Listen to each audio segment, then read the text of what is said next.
আসসালামু আলাইকুম দর্শক, শুভেচ্ছা নিন। আপনাদের সবাইকে স্বাগত জানাচ্ছি আমি কনক সারোয়ার আজকের অনুষ্ঠানে। দর্শক, শিরোনাম দেখে বুঝতে পারছেন চলমান যে রাজনৈতিক পরিস্থিতি, সেই পরিস্থিতি নিয়ে আমরা কথা বলবো। আমরা যে ফেসবুকে একটা কথা বলি না, যে কি একটা বস্তার মধ্যে দিয়ে দেশ যাচ্ছে। এত রকমের মানে ইস্যু, এত রকমের বিষয়। আজকে যে শিরোনাম বিএনপির আস্থা নেই ডক্টর ইউনূস সরকারে, এটির পাশাপাশি ধরেন উপদেষ্টা পরিষদের এই অন্তর্বর্তীকালীন সরকারের প্রায় 10 মাস, এই 10 মাসে সিদ্ধান্তহীনতা এবং অদক্ষতার ছাপ কিন্তু চারিদিকে, সবখানে একটা তালগোল বিভ্রান্তিকর অবস্থা। তো এই সব পরিস্থিতি, সার্বিক পরিস্থিতি নিয়ে আমরা কথা বলবো আজকে। আমাদের অতিথি আপনাদের অত্যন্ত প্রিয় মানুষ, মজলুম সাংবাদিক সম্পাদক ডক্টর মাহমুদুর রহমান, যিনি বিনিয়োগ বোর্ডের চেয়ারম্যান ছিলেন, তিনি সাবেক জ্বালানি উপদেষ্টা। মাহমুদ ভাই, আপনাকে স্বাগত জানাচ্ছি আজকের অনুষ্ঠানে। ধন্যবাদ কনক।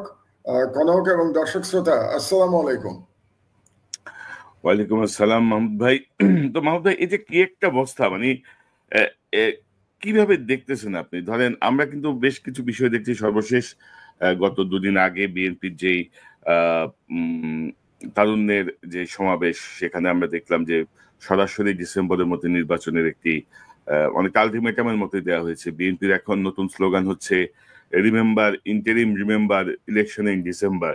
তো ডক্টর ইউনূস আবার জাপানে বলেছেন জুনের মধ্যে নির্বাচন হবে। তিনি আবার বলছেন যে একটি দল শুধু নির্বাচন চাই ডিসেম্বরে। এরকম একটা নানা রকমের টানাপোড়েন দেখছি সেনা প্রশাসনের সাথে, সিভিল প্রশাসনের সাথে, সরকারের সাথে। বারবার বলা সত্ত্বেও উপদেষ্টা পরিষদে কোনো পরিবর্তন নাই। তো সব মিলিয়ে বিষয়টা আপনি কিভাবে দেখছেন? এখন আমি যদি এই যে নির্বাচন বা সংস্কার নিয়ে আমি যদি একটু বলি, বিএনপি বলতে যাচ্ছে সংস্কার একটি চলমান প্রক্রিয়া, ন্যূনতম সংস্কার করে নির্বাচন দেওয়া হোক। এখন ন্যূনতম সংস্কার বলতে এটার আসলে এরিয়া কি, এটা বলা মুশকিল। মানে এটা আমাদের কাছে স্পষ্ট না, হোয়াট ইজ ন্যূনতম সংস্কার, আমার কাছে স্পষ্ট না অন্তত। আবার ডক্টর ইউনূস বলছেন অল্প সংস্কার চাইলে ডিসেম্বর, বেশি সংস্কার চাইলে জুন। অর্থাৎ অল্প সংস্কার কোনটা আর বেশি সংস্কার কোনটা? অর্থাৎ সব মিলিয়ে আপনি কি মনে করতেছেন সে বর্তমান পরিস্থিতিটা? আপনার কাছ থেকে শুনি। আর আজকে দর্শক, আমরা আজকে যে শিরোনাম দিয়েছি বা যা কিছু, এটি মাহমুদ ভাইয়ের গত 2 সপ্তাহের যে এডিটোরিয়াল, তার আলোকে আসলে আমরা তার কাছ থেকে একটু জানার জন্যই এই আজকের অনুষ্ঠানের আয়োজন। মাহমুদ ভাই। জি, বেশ লম্বা ভূমিকা দিলেন আপনি, প্রশ্ন অনেকগুলো। আমি এক কথায় যেটা বলতে চাই প্রথমেই, যে খুবই দুর্ভাগ্যজনক পরিস্থিতি। এরকমটা আমরা আশা করি নাই 10 মাসের মধ্যে। জুলাই বিপ্লবের পরে যে ঐক্য আমরা দেখেছিলাম ফ্যাসিবাদ বিরোধী ক্যাম্পে, সেই ঐক্য বিনষ্ট হয়ে গেছে। এটা দেশের জন্য খুবই অশনি সংকেত। এবং আপনি যে সংস্কারের কথা বললেন, আমার নিজস্ব একটা ব্যাখ্যা ছিল, ঠিক ব্যাখ্যা বলবো না, প্রত্যাশা ছিল যে 1 নম্বর সংস্কারে সবাই যেটা একমত হওয়ার কথা ছিল, যেটা 10 মাসে এখন পর্যন্ত একমত হতে পারি নাই আমরা, বা রাজনীতিবিদ এবং সরকার তারা একমত হন নাই, ব্যর্থ হয়েছেন। সেটা হলো যে আবার যেন কোনোদিন শেখ হাসিনার মতো কোনো ফ্যাসিস্ট শাসক বাংলাদেশে আবার আসতে না পারে রাষ্ট্র ক্ষমতায়, কিংবা রাষ্ট্র ক্ষমতায় এসে ফ্যাসিস্ট হয়ে উঠতে না পারে। এই সংস্কারটি অত্যন্ত গুরুত্বপূর্ণ ছিল। কিন্তু 10 মাস পরে এসেও আমরা এই মূল সংস্কারটির কোনো রোডম্যাপ এখন পর্যন্ত দেখতে পারি নাই। আমরা যদি একটু পিছনে ফিরে যাই, 1996 থেকে 2001, সেই সময়টা থেকে শেখ হাসিনার যে শাসন, এবং 2008 থেকে 2009 থেকে 2024 তার পলায়ন পর্যন্ত যে শাসন, এই দুটোর মধ্যে যদি আমরা পার্থক্য করি, তাহলে দেখব যে শেখ হাসিনা ফ্যাসিস্ট হয়ে উঠেছেন 2009 থেকে 2024-এর মধ্যে। এবং আপনি যদি সেই সময় তার বডি ল্যাঙ্গুয়েজ খেয়াল করেন, তার বক্তৃতা দেওয়ার ভঙ্গি, এবং এই গত 15 বছর, তাহলে একটা বিরাট পার্থক্য দেখতে পাবেন। মনে হলো যেন যে এই 15 বছরের মধ্যে শেখ হাসিনা একটা দানব হয়ে উঠেছিলেন। তো এই যে সিস্টেম, যে সিস্টেমে শেখ হাসিনাকে দানব হয়ে উঠতে সহযোগিতা করেছিল, আমরা তো সেই সিস্টেমের পরিবর্তন চেয়েছিলাম। আমরা চেয়েছিলাম যে আর কোন শাসক যেন রাষ্ট্র ক্ষমতায় এসে শেখ হাসিনার মতো দানব হয়ে উঠতে না পারে। তাহলে আমি কম বেশি বুঝি না, কিন্তু এই সংস্কারটি একেবারে বাধ্যতামূলক ছিল। আরেকটি সংস্কার বাধ্যতামূলক ছিল, সেটা হচ্ছে জুডিশিয়ারির সংস্কার। কারণ আপনি যাই বলেন, বাংলাদেশের যে পরিস্থিতি 16 বছরে হয়েছিল, তার জন্য যদি শেখ হাসিনার বাইরে এক্সটার্নাল ভারতের বাইরে আমি যদি কাউকে দায় দিতে চাই, তাহলে আমি 1 নম্বরে জুডিশিয়ারিকে দায় দেব। এই জুডিশিয়ারির কারণেই শেখ হাসিনা দানব হয়ে উঠতে পেরেছিলেন। এবং এই জুডিশিয়ারির কারণেই আপনার নিশ্চয়ই মনে আছে যে বেআইনি ভাবে তত্ত্বাবধায়ক সরকার প্রথা বাতিল করে দেওয়া হয়েছিল, বেআইনি ভাবে নানা রকম বিধিনিষেধ আরোপ করা হয়েছিল ভিন্ন মতের উপরে। এমনকি এমন একটা অবস্থা ছিল যে তারেক রহমানের বক্তৃতা প্রচার করা যাবে না। আপনি নিজে জেলে গেছিলেন, যে কারণে এখন হয়তো বিএনপি ভুলে গেছে। বিএনপি আবার উপকার বেশ তাড়াতাড়ি ভুলে যায়, যে আপনি জেলে গেছিলেন কিন্তু তারেক রহমানের লাইভ বক্তৃতা প্রচার করার জন্য। এটা আমি একটু মনে করিয়ে দিলাম দর্শকদের। আপনি হয়তো নিজেরটা বলতে একটু কুণ্ঠিত হবেন, লজ্জাবোধ করবেন, এই জন্য আপনারটা আমি বলে দিলাম যে আপনি কেন জেলে গিয়েছিলেন। আজকে আমি দেখতে পাই যে বিএনপি আপনাকে ট্রোল করে, বিএনপি আপনাকে নিয়ে নানা রকম কথা বলে, অথচ এই বিএনপির যিনি প্রধান নেতা, তার বক্তৃতার কারণে আপনাকে জেলে যেতে হয়েছিল, আপনার পরিবার লাঞ্ছিত হয়েছিল, আপনার বোনকে ধরে নিয়ে কি রকম অত্যাচার করা হয়েছিল, আপনারা সপরিবারে দেশ ছাড়তে বাধ্য হয়েছেন। এগুলো বিএনপির নেতারা জানেন কিনা, জানলেও স্বীকার করতে চান না বর্তমানে মনে হচ্ছে। তো আমরা চাই নাই যে আবার এরকম শেখ হাসিনা তৈরি হবে বাংলাদেশে, যে কনক সরোয়ারের বোনকে জেলে ধরে নিয়ে যাবে। এরকম পরিস্থিতি যেন না হয়। তাহলে এটা না হতে গেলে বিচার বিভাগ অত্যন্ত গুরুত্বপূর্ণ। তো সেখানে আমরা সংস্কার চেয়েছিলাম। আমার কাছে যেটা মনে হয় সেটা হলো যে যেটা সবচেয়ে বড় ভুল হয়েছে ডক্টর ইউনূস এবং তার উপদেষ্টা মণ্ডলীর বা তার পরামর্শকদের, যে তারা সংস্কারগুলোর একটা প্রায়োরিটি ঠিক করতে পারেন নাই। এই প্রায়োরিটি ঠিক না করতে পারাটা এই সরকারের সবচেয়ে বড় ব্যর্থতা বলে আমি মনে করি। আর এই কারণে এটা একটা কারণ। আর অপরদিকে আমরা যদি বিএনপির দিকে তাকাই, তাহলে দেখব যে বিএনপি এখন যে ভাষায় কথা বলছে ডক্টর ইউনূস সম্পর্কে, সেই ভাষার সাথে হাসিনার ভাষার কিন্তু খুব একটা পার্থক্য নাই। তো এই ধরনের ভাষা তারা ব্যবহার করছে। তারা বলতে চাচ্ছে বর্তমান সরকারের সাথে নাকি শেখ হাসিনার সরকারের তুলনা চলে। আমি মনে করি এটা বিএনপির পক্ষ থেকে এক ধরনের অকৃতজ্ঞতা। কারণ শেখ হাসিনার সরকারের সময় হলে, আমি আমার কথা বলি, বিএনপিটা আমি বাদই দেই, কৃতজ্ঞতা যার যার ব্যাপার, আমি বাংলাদেশে আসতে পারতাম না। আমি আমার এই একেবারেই বয়োবৃদ্ধা মায়ের পাশে থাকতে পারতাম না।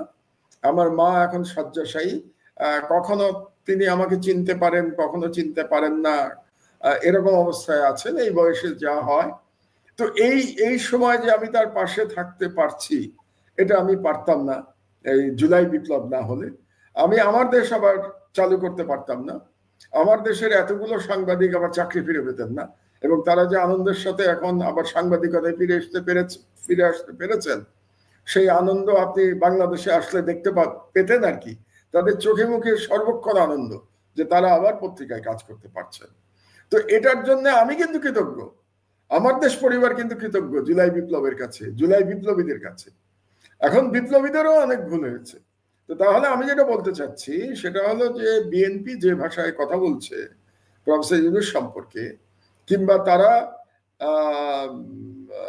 শেখ হাসিনার ল্যাঙ্গুয়েজ যে ব্যবহার করছে, এটাতে আমি অবাক হচ্ছি যে এই ভাষা তারা কিভাবে ব্যবহার করে, কিংবা বর্তমান সরকারকে কেমন করে তারা শেখ হাসিনার সরকারের সাথে তুলনা করতে পারে আমি জানি না। রাজনীতিবিদদের মন মানসিকতা আমি বুঝতে পারি না, কারণ আমি নিজে রাজনীতিবিদ নই। আর 3 নম্বর পক্ষ যেটা এই লড়াইয়ের মধ্যে, তারা যে ছাত্র নেতারা যারা জুলাই বিপ্লবে নেতৃত্ব দিয়েছিল, তারাও ব্যর্থ হয়েছে গত 10 মাসে। তারা নিজেদের একটা ভালো করে দল গোছাতে পারে নাই, এবং তাদের যে অনভিজ্ঞতা এটা প্রতি পদে পদে দেখা গেছে। তাদের মধ্যে যে আদর্শিক বিরোধ আছে এটা দেখা গেছে। তারা ঠিক করতে পারছে না এখনো যে তারা তাদের আদর্শ হিসেবে কোনটাকে ধরে দেবে। আদর্শ হিসেবে তারা একটা মধ্যপন্থার দিকে বোধহয় থাকতে চাচ্ছে। তারা একটু ইসলাম প্রশ্নে মাঝে মাঝে তাদের কোনো কোনো নেতাকে একটু অস্বস্তিকর অবস্থায় দেখা যাচ্ছে। তারা আবার কেউ কেউ পোস্ট দিচ্ছেন, পোস্ট দিয়ে আবার পোস্ট মুছে ফেলছেন, আবার পোস্ট দেওয়ার জন্য দুঃখ প্রকাশ করছেন। এটাও একটা আশ্চর্য ব্যাপার যে বর্তমান সরকারের উপদেষ্টারা কথায় কথায় পোস্ট দেন, স্ট্যাটাস দেন বিভিন্ন জায়গায়, ইনস্টাগ্রামে কিংবা ফেসবুকে। তারা জানেন না যে উপদেষ্টার চেয়ারে বসে এগুলো করা যায় না। তো এই কমন সেন্স যাদের নাই তারা কিভাবে রাষ্ট্র চালাবেন? সুতরাং ছাত্ররাও যেটা করেছে, তারা দল করতে পারেনি। এবং তার চেয়ে বড় কথা হলো যে কোন কোন ছাত্র নেতার নামে দুর্নীতির অভিযোগ উঠছে, এটাও খুব দুর্ভাগ্যজনক। আপনি জানেন যে দুজন উপদেষ্টার সম্ভবত পিএসকে তাদের বিরুদ্ধে তদন্ত চলছে এবং তাদের বিদেশ যাওয়ার উপরে বিধিনিষেধ আরোপ করা হয়েছে দুদকের তরফ থেকে। তো সেটাও আমরা কিন্তু ভাবি নাই যে 10 মাসের মধ্যে এই সরকারের কোন উপদেষ্টার অথবা তার পিএস এর বিরুদ্ধে দুর্নীতির অভিযোগ উঠবে। তো সব মিলে আমি যেটা দেখতে পাচ্ছি যে একটা মুখোমুখি অবস্থানে দাঁড়িয়ে গেছে, এবং এমন মুখোমুখি অবস্থানে দাঁড়িয়ে গেছে যে আমি বাংলাদেশের ভবিষ্যৎ নিয়ে শঙ্কিত বোধ করছি। এবং আরো দুর্ভাগ্যজনক হচ্ছে যে জুলাই বিপ্লবের যে ঐক্যে ফাটল ধরার সুযোগে কিন্তু বাংলাদেশে যারা ফ্যাসিবাদের দোসর ছিল তারা মাঠে নেমে পড়েছে। আমি দেখলাম যে কিছু বামপন্থী দল আজকে বিবৃতি দিয়েছেন ইউনূসের বিরুদ্ধে এবং বলতে গেলে বিএনপির পক্ষে। এই বামপন্থী দলগুলো কিন্তু ফ্যাসিবাদের সহযোগী ছিল। আজকে জাতীয় পার্টি মাঠে নামার হুমকি দেয় যে আগামীকাল থেকে তারা মাঠে নামবে। এই জাতীয় পার্টি ফ্যাসিবাদের দোসর ছিল। তো এই ফ্যাসিবাদের দোসর এই বামপন্থী দলগুলো, সিপিবি এবং এই জাতীয় দল যারা সারাক্ষণ দালালি করেছে হাসিনার, এবং জাতীয় পার্টি, তারা নামার সাহস পাচ্ছে কারণ জুলাই বিপ্লবে ঐক্য আর নাই। আর একটা দুর্ভাগ্যজনক ব্যাপার হচ্ছে যে ভারত থেকে যে বয়ান দেয়া হচ্ছে নির্বাচনের ব্যাপারে, সেই বয়ান সাথে বিএনপির বয়ান এবং আমাদের সেনা প্রধানের বয়ান মিলে যাচ্ছে। এটা খুব দুর্ভাগ্যজনক। আমি জানি না ভারতকে ইচ্ছা করে করছে কিনা, সেটা আমার জানা নাই। কারণ হচ্ছে যে নির্বাচন নিয়ে ভারত এক্স্যাক্টলি যা বলছে একই কথা বিএনপি, একই কথা বাংলাদেশের আর্মি চিফ বলছেন। এমনও হতে পারে ভারত এটা বাংলাদেশের মিলিটারি প্রধান এবং বিএনপিকে বিতর্কিত করবার জন্য করছেন, হতেও পারে। আমি বলছি আর কি যে তারা হয়তো এগুলো বলে তারা বিতর্কিত করছেন বিএনপিকে, তারা বিতর্কিত করছেন সেনাপ্রধানকে এবং বাংলাদেশের ফাটলটাকে আরো বিস্তৃত করছেন।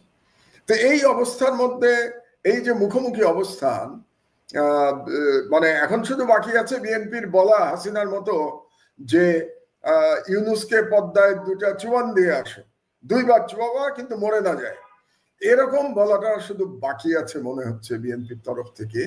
এছাড়া যে ভাষাগুলো ব্যবহার করা হচ্ছে তাকে সুৎখর বলা হচ্ছে। আপনার মনে আছে নিশ্চয়ই যে শেখ হাসিনা তাকে সুৎখর বলে গাল দিতেন, এবং মোটামুটি বয়ান খুব কাছাকাছি চলে গেছে আওয়ামী লীগ এবং বিএনপি। এবং এইদিকে আবার প্রফেসর ইউনূসের আমি একটু সমালোচনা করতে চাই যে তিনি জাপানে গিয়ে বাংলাদেশের রাজনীতি নিয়ে কথা না বলাটা ওনার সমীচীন হয় নাই। এবং তিনি যে বলেছেন একটি দল শুধু নির্বাচন চাচ্ছে, অন্যরা নির্বাচন চাচ্ছে না, এই বক্তব্যটা হয়তো তিনি বিরক্ত হয়ে বলেছেন, কিন্তু প্রধান উপদেষ্টা চেয়ারে বসে ওনার বিরক্তিটা পাবলিক করাটা সমীচীন হয় নাই। কাজেই এই অবস্থার মধ্যে প্রফেসর ইউনূস আগামীকাল ফিরে আসবেন এবং ফিরে আসলে পরে বোঝা যাবে যে কোন দিকে করাচ্ছে। তো মাহমুদ ভাই, ধরেন এখন যে গ্যাপটা, ধরেন বিএনপি বলছে ডিসেম্বরে নির্বাচন, সরকার বলছে জুনে নির্বাচন, ফারাক হচ্ছে কিন্তু 6 মাসের, ডিসেম্বর জুন। তো এই 6 মাসে কি মহাভারত অশুদ্ধ হবে?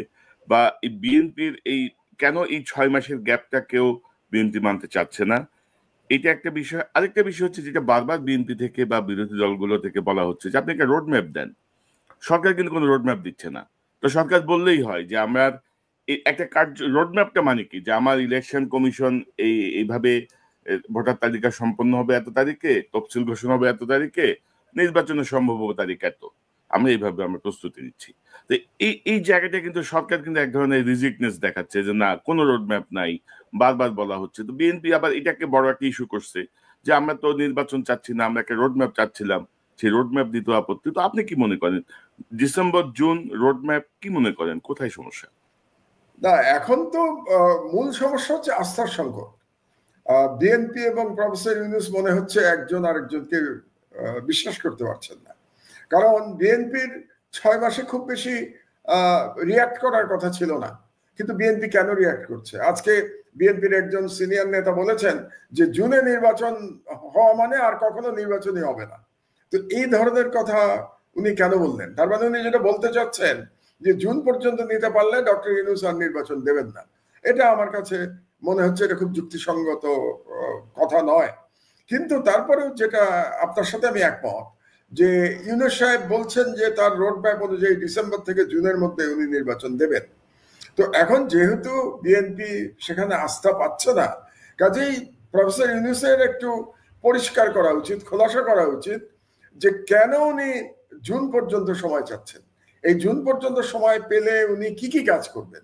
তিনি যে বলছেন যে কম সংস্কার হলে ডিসেম্বর, বেশি সংস্কার হলে জুন, তো এখন বিএনপি যদি বলে যে আমরা কম সংস্কার চাই, তাহলে তো ওনার কথা অনুযায়ী ওনাকে ডিসেম্বরে নির্বাচন দিতে হবে। এখন কম সংস্কারটা মানেটা কি, এটা কিন্তু কেউ ডিফাইন করে নাই। আর বেশি সংস্কার মানে কি, এটাও কেউ ডিফাইন করে নাই। এটা না ডিফাইন করা হয়েছে বিএনপির কাছ থেকে, না ডিফাইন করা হয়েছে সরকারের তরফ থেকে। আমি আবার যেটা জেনেছি এখন পর্যন্ত যে মূল যে সংস্কারের ব্যাপার, একটা ফান্ডামেন্টাল যে পরপর দুবার প্রধানমন্ত্রী, বেশি প্রধানমন্ত্রী থাকতে পারবে না, এটা কিন্তু বিএনপিও একসময় প্রস্তাব করেছিল বলে আমার 31 দফার মধ্যে সম্ভবত এটাও একটা দফা আছে। তো এখন বিএনপি নাকি ওটা মানতে রাজি হচ্ছে না।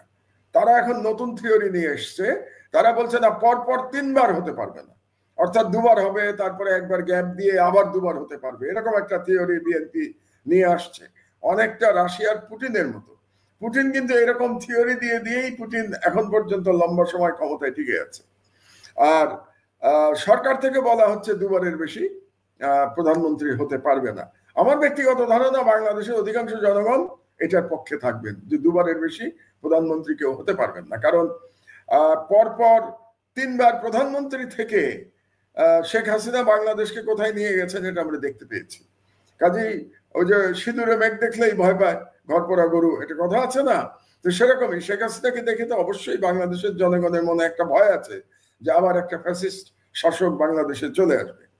কিন্তু ইউনূস সাহেবের যেটা সমস্যা হলো যে উনি এত রিজিড হয়ে আছেন, শুধু উনি বলে যাচ্ছেন ডিসেম্বর থেকে জুন, উনি ব্যাখ্যা করছেন না কেন জনগণকে যে কেন ওনার এই সময়টা দরকার, জুন হলে উনি কি কি কাজ করতে পারবেন, এবং এটা তো জনগণকে ওনার বোঝাতে হবে। এবং আমি মনে করি যে এখন পর্যন্ত সংস্কারের মূল সংস্কার যে কাজটা করছেন ডক্টর আলী রিয়াজ, এখন পর্যন্ত তাদের প্রোগ্রেস তো নাই বললেই চলে। এখন শুনছি যে আরেক রাউন্ড নাকি তারা আলোচনা করবেন, আলাপ আলোচনা করবেন দলগুলোর সাথে। তো সে এখন কবে আলাপ আলোচনা, এটা কত রাউন্ড হবে, এটা কি অনাদি অনন্তকাল চলবে, এটা কি ওপেন এন্ডেড, নাকি এটার একটা টাইম ফ্রেম আছে যে এর মধ্যে তারা আলাপ আলোচনা করে তারা একটা ঐক্যমতে পৌঁছাবেন? আর একটা প্রশ্ন আমার মাথায় আসে কনক, যদি কোনো ঐক্যমত না হয় তাহলে কি হবে? যদি বিএনপি বলে যে না আমরা 2 বারের প্রধানমন্ত্রীতে আমরা রাজি না, তো আপনি বিএনপিকে ইগনোর করে কিভাবে সংস্কার করবেন? যদিও প্রফেসর ইউনূস জাপানে বলেছেন যে মাত্র একটি দল চাচ্ছে যে নির্বাচন ডিসেম্বরে হোক, কিন্তু সেই একটি দলটা কিন্তু বাংলাদেশের সব থেকে পাওয়ারফুল দল, বর্তমানে সব থেকে বড় দল। তো আপনি সব থেকে বড় দলকে ইগনোর করেও তো আগাতে পারবেন না, আপনি কাজ করতে পারবেন না। আবার এদিকেও প্রশ্ন আছে, যেমন বিএনপি থেকে বলা হয়েছিল, ও একজন নেতা বলেছিল যে আমরা চাই না প্রফেসর ইউনূস পদত্যাগ করুন, কিন্তু তিনি পদত্যাগ করলে জাতি বিকল্প বেছে নেবে, তার মানে পদত্যাগে তার আপত্তি নাই। কিন্তু তিনি যেটা বললেন, তিনি কি বুঝতে পেরেছেন তিনি কি বলেছেন? কারণ হচ্ছে যে ধরুন আমরা যদি হাইপোথেটিক্যালি ধরে নেই ইউনূস সাহেব পদত্যাগ করলেন, তাহলে কে হবেন প্রধান উপদেষ্টা? এ ব্যাপারে কি বাংলাদেশের যে দলগুলো তারা একমত হতে পারবে? জামাত, বিএনপি এবং এনসিপি, অন্য দলের কথা আমি বাদই দিলাম। এনসিপি যদিও দল হিসেবে খুব ছোট, কিন্তু যেহেতু তারা জুলাই বিপ্লবের নেতৃত্ব যারা দিয়েছে তারাই এই দলটা করেছে, তার একটা আলাদা আলাদা মূল্য আছে এই দলের, ভোটের মাঠে না হোক কিন্তু পিপল পারসেপশনে এই দলের একটা মূল্য আছে। তো আপনি এই দলকে ইগনোর করতে পারবেন না। তাহলে পরবর্তী যিনি সরকার প্রধান হবেন তার ব্যাপারে আমি তো নিশ্চিত যে বিএনপি, জামাত এবং এনসিপি একমত হতে পারবে না। তো একমত না হলে তখন দেশের কি অবস্থা হবে? তাহলে আপনারা কি আবার একটা 111-2 এর দিকে আগাচ্ছেন? এবং 111-2 যদি বাংলাদেশে হয়, এটা কি বিএনপির জন্যও খুব ভালো হবে? 111 এর অভিজ্ঞতা বিএনপির তো মনে থাকার কথা, এবং বিএনপি সব থেকে বেশি ক্ষতিগ্রস্ত হয়েছিল 111 সময়, সব থেকে বেশি অত্যাচারিত হয়েছিল। তো এই অবস্থায় তারা 111-2 এর দিকে যদি দেশকে ঠেলে দেয় বিএনপি, তাহলে এর ভবিষ্যৎ কনসিকুয়েন্স আমাদের সবাইকে ভোগ করতে হবে, তার সাথে বিএনপিও কেউ ভোগ করতে হবে। কাজে আমি যেটা বলতে চাই যে সবাই একটু দায়িত্বশীল হন, একটু দায়িত্বশীল আচরণ করুন। আপনারা কিন্তু আবার ভারতীয় সাম্রাজ্যবাদকে, ভারতীয় হেজেমনিকে বাংলাদেশে প্রবেশ করবার সুযোগ করে দিচ্ছেন। এবং আমি জানি না আপনি দেখেছেন কিনা, আজকে একটা খবর পেলাম আমরা যে চিকেন নেকের এখানে তারা নাকি রাফায়েল জেট নিয়ে এসছে। রাফায়েল জেট নিয়ে কাকে ভয় দেখাচ্ছে ইন্ডিয়া? রাফায়েল জেট নিয়ে তার চীনকে ভয় দেখাচ্ছে না, রাফায়েল জেট নিয়ে বাংলাদেশকে ভয় দেখাতে যাচ্ছে। যদিও রাফায়েল জেট নিয়ে তো ভয় পাওয়ার কিছু নাই, পাকিস্তানে তো রাফায়েল জেট আমরা দেখেছি যে রাফায়েল জেট কিভাবে ভূপাতিত হয়েছে পাকিস্তানে। কিন্তু আবার মনে রাখতে হবে, আপনি নিশ্চয়ই মনে আছে যে শেখ হাসিনাকে যখন বাংলাদেশ থেকে পালিয়ে গেল শেখ হাসিনা, ভারতের সহায়তা এবং বাংলাদেশের সেনাবাহিনীর লোকজন, বিমান বাহিনীর লোকজন তাদেরকে বিমানে করে দিল্লিতে দিয়ে আসলো ভারতের সাথে আলাপ আলোচনা ক্রমে, তখন ভারতীয় বর্ডার থেকে, সীমান্ত থেকে রাফায়েল জেট পাহারা দিয়ে নিয়ে গেছিল শেখ হাসিনাকে, বহনকারী বিমানটাকে পাহারা দিয়ে নিয়ে গেছিল। সুতরাং রাফায়েল জেট এনে ভারত তার মাসল দেখাচ্ছে বাংলাদেশকে, এবং এই যে মাসল দেখাচ্ছে, এটা কি আমাদের জন্য সম্মানের হচ্ছে? বিএনপির জন্য সম্মানের হচ্ছে? আমাদের সেনাবাহিনীর জন্য সম্মানের হচ্ছে? ইউনুসের জন্য তো হচ্ছে নাই। এবং এই মুহূর্তে ইউনুস যদি চলে যায়, তাহলে সব থেকে বেশি খুশি হবে ভারত, তাই না? কারণ ভারতের কাছে ডক্টর ইউনুস হলো সব থেকে আপত্তি, মানে এনিমি নাম্বার 1 প্রফেসর ইউনুস। কারণ গত 10 মাস ধরে ডক্টর ইউনুস যেভাবে ভারতের সমস্ত হুমকিকে মোকাবেলা করেছেন, এই ব্যাপারে তার প্রশংসা করতে হবে। আমি ডক্টর ইউনুসের সরকার পরিচালনার অনেক কিছু সমালোচনা করি। আমি একটু আগে দুর্নীতির কথা বললাম, এবং তিনি যে রোডম্যাপ দিচ্ছেন না, সংস্কারের ডিফাইন করছেন না, এটার সমালোচনা করলাম। তিনি জাপানে গিয়ে যে বাংলাদেশের অভ্যন্তরীণ রাজনীতির কথা বলেছেন, তার সমালোচনা করলাম। কিন্তু তার সঙ্গে আমি একটা প্রশংসা করতে চাই। আমি মনে করি বাংলাদেশের ইতিহাসে শহীদ প্রেসিডেন্ট জিয়াউর রহমানের পরে ভারতের হুমকি যদি কেউ সাকসেসফুলি মোকাবেলা করে থাকেন, তাহলে তিনি হচ্ছেন ডক্টর ইউনুস। তো এই প্রসঙ্গে আবার আমি স্মরণ করতে চাই যে আজকে কিন্তু শহীদ প্রেসিডেন্ট জিয়াউর রহমানের শাহাদাত বার্ষিকী। তার বিদেহী আত্মার প্রতি আমি শ্রদ্ধা জানাই, এবং আপনাকে অনেকবার বলেছি, আমি আমার বক্তৃতায় অনেকবার বলেছি যে বাংলাদেশে আমার আদর্শের রাজনীতিবিদের নাম হচ্ছে শহীদ প্রেসিডেন্ট জিয়াউর রহমান। কারণ তার সততা, তার সাহস, তার দেশপ্রেম আমাকে সারা জীবন অনুপ্রাণিত করেছে, যদিও আমি কোনোদিন সরাসরি রাজনীতি করি নাই। জিয়াউর রহমানের পরে আমি মনে করি ইউনুস সাহেবের মতো করে কেউ ভারতকে এত কনফিডেন্সের সাথে মোকাবেলা করেন নাই। এবং আমি আমার বিবেচনায় এই গত 10 মাসে আসলে ইউনুস কি বলে, কূটনৈতিক ভাবে বা ইন্টারন্যাশনাল এরেনাতে ভারতকে পরাজিত করেছেন। এটা আমাদের জন্য খুব গর্বের কথা। তো আমি যেটা সবসময় বলার চেষ্টা করি, যার যেটা প্রাপ্য তাকে সেটা দেওয়া উচিত। কাজে আমার আহ্বান থাকবে সব রাজনীতিবিদদের প্রতি যে তারা যেন, রাজনীতিবিদ এবং সরকার উভয়ের প্রতি আমার আহ্বান থাকবে যে আপনারা দায়িত্বশীল আচরণ করুন। যে ভারতকে আমরা পরাজিত করতে পেরেছি আমাদের মহান জুলাই বিপ্লবের মাধ্যমে, আল্লাহর ওয়াস্তে সেই ভারতীয় সাম্রাজ্যবাদকে আপনারা আবার বাংলাদেশে ডেকে নিয়ে আসবেন না। জি মাহমুদ ভাই, শহীদ রাষ্ট্রপতি জিয়াউর রহমানের এই মৃত্যুবার্ষিকীতে আমরা তার আপনার মাগফিরাত কামনা করি। আমাদের আসলে এটা পয়েন্টে ছিল, আমরা শেষের দিকে এটা নিয়ে আলোচনা করতাম, একটা কম্পারেটিভ বিশ্লেষণের দিকে যাওয়ার ইচ্ছা ছিল। যাই হোক, প্রসঙ্গটা এসছে। আমি যে প্রসঙ্গটা আপনি বলছিলেন, নির্বাচনের একটা দাবি আসছে, একটা বিষয় সামনে আসছে, তো সেই জায়গাটায় যদি ডিসেম্বরে নির্বাচন বা জুনে নির্বাচনে যেতে হয়, আপনি কি মনে করেন? আপনি তো বলছিলেন যে হাসিনার মতো কেউ যেন আবার ফ্যাসিজম কায়েম করতে না পারে, সেটা হচ্ছে মূল সংস্কার।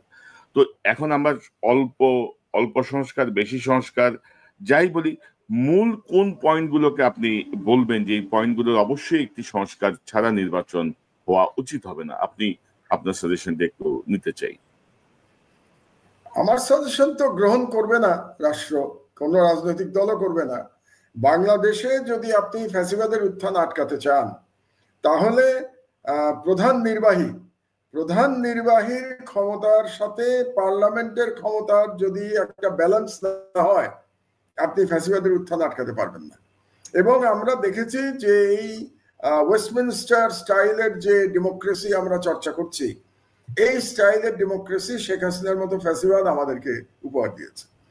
সুতরাং আমি বেশ কিছুদিন আগে, মাস দুয়েক আগে সম্ভবত, আমি রাওয়াতে একটা বক্তৃতা করেছিলাম বাংলাদেশের সংস্কারের উপরে, এবং সেখানে আমি বলেছিলাম বাংলাদেশে আমি মনে করি রাষ্ট্রপতি শাসিত সিস্টেমে ফিরে যাওয়া উচিত, এবং রাষ্ট্রপতি শাসিত সিস্টেমটা আমেরিকার মতো হওয়া উচিত, যেখানে প্রেসিডেন্ট 2 বার নির্বাচিত হবেন, 2 বারের বেশি হতে পারবেন না, এবং প্রেসিডেন্টের সাথে পার্লামেন্টের, ওদের দেশে যেটাকে কংগ্রেস বলে এবং সিনেট বলে, ওদের তো দ্বিকক্ষ বিশিষ্ট, আপনি জানেন, আপনি তো আছেনই ওই দেশে, কাজেই আমি আপনাকে আর কি শেখাচ্ছি। তো যেহেতু ওখানে কংগ্রেস এবং সিনেট আছে, তো কংগ্রেস সিনেটের সাথে প্রেসিডেন্টের ক্ষমতার ভারসাম্য আছে। তো বাংলাদেশেও আমি মনে করি একটা প্রেসিডেন্সিয়াল সিস্টেমে আমাদের যাওয়া উচিত, প্রাইম মিনিস্টারের পদের কোনো প্রয়োজন নাই, এবং পার্লামেন্টের সাথে সেই প্রেসিডেন্টের ক্ষমতার সরকার কিংবা বিএনপি মানবে। তো বিএনপি সবসময় যেটা বলে, তারা একেবারে 72-এর সংবিধানকে তাদের কাছে এখন খুব ভালো মনে হচ্ছে। কেন তারা 72-এর সংবিধানকে ভালো বলে? তাদের তো বলা উচিত ছিল যে আমরা শহীদ জিয়ার সংবিধানকে সাপোর্ট করি। তো শহীদ জিয়ার সংবিধান তো 72-এর সংবিধান ছিল না। 72-এর সংবিধানে তো শহীদ জিয়া অনেক কিছু পরিবর্তন করেছিলেন, এটা তো আমি একটু পরে আসছি কি কি পরিবর্তন করেছিলেন। তো 72-এর সংবিধানে যদি থাকতে চান আপনি, তার মানে পার্লামেন্টারি সিস্টেমে থাকবেন। সেক্ষেত্রেও আমি মনে করি 2 টার্মের বেশি প্রধানমন্ত্রী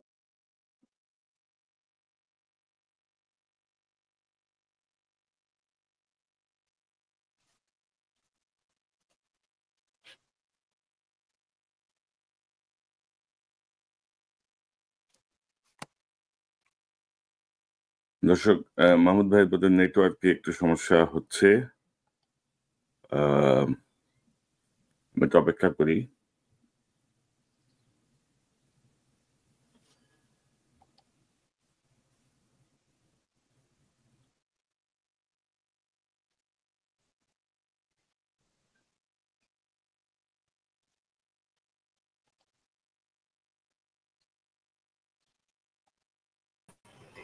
জি মাহমুদ ভাই। যে লাইনটাকে ডিসকানেক্ট হয়ে গেছিল, আই এম সরি। তো যেটা বলছিলাম যে 2 টার্মের বেশি যদি আপনি প্রধানমন্ত্রীর সিস্টেম রাখেন, তাহলে আবারও বাংলাদেশে ফ্যাসিবাদ ফিরে আসার আশঙ্কা থাকবে। কাজে আমি বাংলাদেশের একজন প্রবীণ নাগরিক হিসেবে আমার প্রত্যাশা হচ্ছে যে অবশ্যই এখানে ছাড় দেওয়ার কোনো সুযোগ নাই। 2 টার্মের বেশি বাংলাদেশে প্রধানমন্ত্রী থাকতে পারবে না। মিনিমাম এটাতে ঐক্যমত হতে হবে। আর এটাতে যদি ঐক্যমত না হয়, তাহলে নির্বাচন যতই করেন না কেন অন্য কোনো সংস্কারের কোনো ভ্যালু আমার কাছে নাই। আর যদি আরো এখানে প্রশ্ন আছে যে ঠিক আছে, বিএনপি এখন মানলো, মেনে তারপরে সে ক্ষমতায় গিয়ে এই সংস্কার প্রস্তাব ছুঁড়ে ফেলে দিল, তখন আপনি কি করবেন? কিভাবে আটকাবেন সেটাকে? কারণ আমরা তো ধরে নিচ্ছি যে আগামী নির্বাচনে বিএনপি জয়লাভ করবে, এখন পর্যন্ত তাই মনে হচ্ছে, কোনো অল্টারনেটিভ তো আমার চোখে পড়ছে না। এই যে বিএনপি জয়লাভ করার কথা, তো বিএনপি জয়লাভ করে তারা যদি সিনসিয়ার না থাকে সংস্কারের উপরে, কোনো নেতা কিন্তু বিএনপির বলেছেন যে এই সমস্ত সংস্কার আমরা মানব না, এরকম বক্তব্য আমরা শুনেছি। তো সেক্ষেত্রে বাংলাদেশের ভবিষ্যৎ আবারও আমাদের হয়তো লড়াইতে নামতে হবে, যেটা আমি আমার লেখায় আমি লিখেছিলাম এই বুধবারের আগের বুধবারে, যে জুলাই বিপ্লব অসমাপ্ত থেকে গেছে, হয়তোবা জুলাই বিপ্লব সমাপ্ত করতে হবে। তো এটা একটা আশঙ্কা তো আমাদের আছেই। কিন্তু আমি তো এখন যেটা দেখতে পাচ্ছি, তাতে কি নির্বাচন পর্যন্ত প্রফেসর ইউনূস টেনে নিয়ে যেতে পারবেন? কারণ আলটিমেটাম দিয়ে দিয়েছে বিএনপি, ডিসেম্বরের মধ্যেই নির্বাচন হতে হবে। এবং আলটিমেটাম কে দিয়েছে? বিএনপির যিনি কার্যত এখন প্রধান ব্যক্তি, তিনি দিয়েছেন, তারেক রহমান দিয়েছেন, যে ডিসেম্বরের মধ্যে নির্বাচন হতে হবে। So that's ultimatum. তো এই আলটিমেটাম যদি ইউনূস সাহেব না মানেন, তাহলে তো রাস্তায় তো শক্তি বিএনপি দেখাতেই পারে। তো রাস্তায় শক্তি দেখিয়ে যদি সরকার অচল করে দেয় তাহলে বাংলাদেশ কি হবে আপনি আমি কেউই জানি না। সুতরাং আমার মনে হচ্ছে যে আগামী অন্তত 2 মাস বাংলাদেশের জন্য খুব গুরুত্বপূর্ণ, খুবই অনিশ্চয়তা বিরাজ করছে, এবং এই 2 মাস পরে আমরা বুঝতে পারবো যে আসলে কি আমরা একটা গণতান্ত্রিক ট্রানজিশন হবে নাকি আবার আমরা অনিশ্চয়তার মধ্যে যাব, আবার কেওস শুরু হবে। আর একটি কথা আমি বলতে চাই, শহীদ জিয়ার প্রসঙ্গ যেহেতু এসছে আমাদের, এবং আমি বলছিলাম যে 72-এর সংবিধান আর শহীদ জিয়ার সংবিধানের মধ্যে পার্থক্যটা আমি একটু বলবো। 1 নম্বর হচ্ছে যে 72-এর সংবিধান বলে তো কিছু নাই, সংবিধান বলে তার এই সংবিধানকে শেখ মুজিবুর রহমানই ধ্বংস করে গেছিলেন, কারণ তিনি বাকশাল কায়েম করেছিলেন, একদলীয় রাষ্ট্র ব্যবস্থা। তো জিয়া রহমান সাহেব এসে আবার গণতন্ত্র ফিরিয়ে এনেছিলেন। তার থেকে একটা বড় ফান্ডামেন্টাল চেঞ্জ করেছিলেন জিয়াউর রহমান। তিনি আমাদের সংবিধানে বিসমিল্লাহির রহমানির রহিম নিয়ে এসেছিলেন। তিনি আমাদের সংবিধানে আল্লাহর প্রতি পূর্ণ আস্থা এবং ঈমান নিয়ে এসেছিলেন। এবং তিনি আরেকটি পরিবর্তন করেছিলেন, সংবিধানে তিনি লিখেছিলেন যে মুসলিম উম্মার সাথে সম্পর্ক উন্নত করাটা হবে আমাদের সংবিধানের ওয়ান অফ দ্য, মানে যেটাকে বলি আমরা নীতি, ওয়ান অফ দ্য ক্লজ ছিল এটা আমাদের নীতি। তাহলে এই যে বাংলাদেশে সংখ্যাগরিষ্ঠ জনগোষ্ঠী, 90% জনগোষ্ঠীর যে ধর্মীয় চিন্তা চেতনা ঐতিহ্য, এটাকে তিনি ফিরিয়ে নিয়ে এসেছিলেন তার সংবিধানে জিয়াউর রহমান সাহেব। তো এখন আমার কাছে খুব অবাক লাগে যখন আমি দেখতে পাই বিএনপির কোনো নেতার বক্তব্যের মধ্যে আমি শেখ হাসিনার বয়ানের রিপিটেশন দেখতে পাই, এবং সেই বয়ানটা কি যে বাংলাদেশে এক ধরনের সেকুলার কথাবার্তা দেখতে পাই তারা বলেন, এবং ইন্ডিয়ান বয়ানের সাথে মিলে যায় বিএনপির কোনো নেতার বয়ান। তারা বাংলাদেশে আবার মৌলবাদের জুজুর কথা বলেন, বাংলাদেশে জঙ্গিবাদের কথা বলেন। তার মানেটা হলো যে ইয়ের সময়, মানে আওয়ামী লীগের সময় 16 বছরে যে ইসলাম বিদ্বেষের যে একটা পটভূমি ছিল এবং লড়াইটা ছিল মুসলমানদের বিরুদ্ধে, ভারতীয় যে লড়াইটা চাপিয়ে দিয়েছিল, দুর্ভাগ্যজনকভাবে যেই দল জিয়াউর রহমান সাহেব সৃষ্টি করেছিলেন, যেই দলের যিনি আমাদের সংবিধানে বিসমিল্লাহির রহমানির রহিম নিয়ে এসেছিলেন, সেই দল আজকে ভারতীয় ইসলাম বিদ্বেষী বয়ানের কথা বলছে। তো এটা একটা, আমি মনে করি এটা একটা মেরুকরণ হচ্ছে, নতুন ধরনের মেরুকরণের দিকে আমরা বোধহয় যাচ্ছি, এবং এই মেরুকরণ আমরা মিডিয়াতেও দেখতে পাচ্ছি, মানে বিএনপি সমর্থক মিডিয়াতেও আমরা এই ধরনের মেরুকরণ দেখতে পাচ্ছি। এখন মাহমুদ ভাই, যে ধরেন আমরা এই সরকার গঠন হওয়ার পর থেকে আমরা তো বলবো যে আপনি সহ আমরা আলোচনা করেছি যে উপদেষ্টা পরিষদে যাদেরকে নেওয়া হয়েছে তাদের ব্যাপারে আমাদের পর্যবেক্ষণ ছিল প্রথম থেকেই, এবং এখন ক্রমশ যত দিন যাচ্ছে আমাদের পর্যবেক্ষণগুলোই কিন্তু যে সত্য পর্যবেক্ষণ ছিল বা আমাদের যে উপলব্ধিটা বক্তব্যগুলো যে ঠিক ছিল সেটি ক্রমশ প্রমাণিত হচ্ছে। এবং আপনি যদি দেখেন যে 10 মাসে আপনি যদি প্রথমেই বলছিলেন জুডিশিয়ারির তেমন কোনো পরিবর্তনই হয় নাই, মানে কয়েকজন বিচারপতিকে মানে অবসর দেওয়া ছাড়া যে কার্যকর যে পরিবর্তনগুলো এগুলো কিছুই হয় নাই। সবাই সবার মতো বহাল এবং সবাই সবার মতো কাজ করে যাচ্ছে, উচ্চ আদালত থেকে নিম্ন আদালত পর্যন্ত। আইন মন্ত্রণালয় একটি অকার্যকর মন্ত্রণালয় হিসেবেই অনেকের কাছে মানে মনে হচ্ছে, প্রতিভাত হচ্ছে। তো এবং আপনি যদি দেখেন যে নানা রকমের প্রতিবিপ্লবের চেষ্টা হয়েছে একদম প্রথম দিন থেকেই, নানা রকমের আন্দোলন, নানা রকমের কর্মসূচি, আনসার বিদ্রোহ, উচ্চ আদালতের একটি বিদ্রোহ, কারা বিদ্রোহ, এটা সেটা, অর্থাৎ ইউনূস সরকার কিন্তু শান্তিতে থাকতে দিচ্ছে না। এবং এই প্রতি বিপ্লবের আশঙ্কা আপনি আরো করেন কিনা, এবং সাম্প্রতিক সময়ে আপনি দেখেছেন যে সেনাবাহিনীর সাথে অন্তর্বর্তী সরকারের একটি টার্মোয়েল পজিশনে আমরা দেখলাম যে একটা মুখোমুখি অবস্থান। তো সব মিলিয়ে আপনি কিভাবে দেখেন, এবং উপদেষ্টা পরিষদের ভেতরে কেউ স্যাবোটাজ করছে কিনা? আপনি যদি দেখেন যে আমি গতকাল একটা অনুষ্ঠান করেছি যে 22 তারিখে ডক্টর ইউনূসের পদত্যাগের বিষয়টা সামনে আসলো, 24 তারিখে জানা গেল যে তিনি পদত্যাগ করছেন না, 25 তারিখে সরকারি কর্মচারী অধ্যাদেশ বলে 25 বলে একটা অধ্যাদেশ জারি করে সচিবালয়কে আনস্টেবল করে দেওয়া হলো, একটা অস্থিরতা তৈরি করা হলো। তো সব মিলিয়ে আসলে প্রতি বিপ্লবের আশঙ্কা কতটুকু, বা এই প্রক্রিয়াটা একটু কি যদি বলেন, কারণ আওয়ামী লীগ বেপরোয়া হয়ে গেছে রিফাইন্ড ওয়েতে ঢুকতে বা সরাসরি ঢুকতে। আপনার বক্তব্যটা একটু শুনুন। না, আমি প্রথমে আসি উপদেষ্টা পরিষদ নিয়ে। আমি উপদেষ্টাদের ব্যক্তিগতভাবে কাউকে আমি সমালোচনা করতে চাই না, কিন্তু একটা জিনিস আপনার বলা দরকার যে প্রফেসর ইউনূস যাদেরকে উপদেষ্টা বানিয়েছেন, আপনি দেখবেন যে তারা সবাই প্রায় তার পরিচিত। তার মানে প্রফেসর ইউনূসের হ্যান্ডপিক ব্যক্তিরাই কিন্তু উপদেষ্টা হয়েছে, প্রথমটা বাদ দিলে। প্রথমে তো প্রফেসর ইউনূস হয়তো তখন জানতেন না, মানে 8 তারিখে যারা যারা উপদেষ্টা হয়েছে, কিন্তু পরবর্তীতে যে সমস্ত উপদেষ্টা হয়েছে সবই তো প্রফেসর ইউনূস নিজে হ্যান্ডপিক করেছেন। এটাই আমাদের ধরে নিতে হবে। শুধু উপদেষ্টা কেন, উপদেষ্টা তো সেমি উপদেষ্টা, নানা রকম লোকজন এসছে এই সরকারে, এবং তাদেরকে প্রফেসর ইউনূসই নিয়ে এসছে। কাজে এটার দায় দায়িত্ব প্রফেসর ইউনূসকেই নিতে হবে। আমি ইন্ডিভিজুয়াল উপদেষ্টাদের এর জন্য দায়ী করতে চাচ্ছি না। এটা গেল প্রথম কথা। দ্বিতীয় হচ্ছে যে উপদেষ্টারা অনেক কাজে ব্যর্থ হয়েছে, আমি একমত, এবং এটা নিয়ে আমরা আগেও অনেকবার আলোচনা করেছি। কিন্তু সরকারের বর্তমানে যে অবস্থা, সেখানে উপদেষ্টা মন্ডলীর পরিবর্তন করার আর সময় আছে বলে আমি মনে করি না। সেই পরিস্থিতি এখন নাই, এবং উপদেষ্টা মন্ডলী পরিবর্তন করে প্রফেসর ইউনূস এটাকে সামাল দিতে পারবেন বর্তমান পরিস্থিতি, সেটাও আমার কাছে মনে হচ্ছে না। কারণ একটা সরকার টিকে থাকে দুটো ফোর্সের মাধ্যমে, এটা বুঝতে হবে আমাদেরকে। প্রফেসর ইউনূস রাজনীতিবিদ নন, এই জন্য হয়তো তিনি ব্যাপারটা বুঝতে পারছেন না। একটা হলো যে স্ট্রিট পাওয়ার, মানে যে দলটি ক্ষমতায় আছে তার স্ট্রিট পাওয়ার আছে কিনা। আর দ্বিতীয়টা হলো যে মিলিটারি তাকে কতটা, মানে মিলিটারি তো একটা ইনস্টিটিউশন, বাংলাদেশে ইনস্টিটিউশন হিসেবে মিলিটারি তাকে কতটা সাপোর্ট করছে। তো এই মুহূর্তে আমরা যদি প্রফেসর ইউনূসের সরকারের দিকে তাকাই, প্রফেসর ইউনূস কিন্তু এই মুহূর্তেও বাংলাদেশের সব থেকে জনপ্রিয় ব্যক্তি। আমি আপনাকে নিশ্চিতভাবে বলে দিতে পারি, যদি প্রেসিডেন্সিয়াল ইলেকশন হয় এবং প্রফেসর ইউনূস যদি ইলেকশনে দাঁড়ান, আমি মোটামুটি নিশ্চিত যে তিনি ইলেকশনে জিতবেন।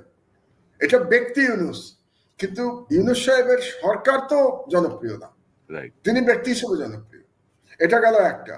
আর দ্বিতীয় হচ্ছে যে প্রফেসর ইউনূসের কোনো স্ট্রিট পাওয়ার নাই। স্ট্রিট পাওয়ার বিএনপির হাতে, স্ট্রিট পাওয়ার জামাতের হাতে। আর উনি যেটা আশা করেছিলেন যে ছাত্রদের হাতে স্ট্রিট পাওয়ার থাকবে, সেটা এখন আর নাই।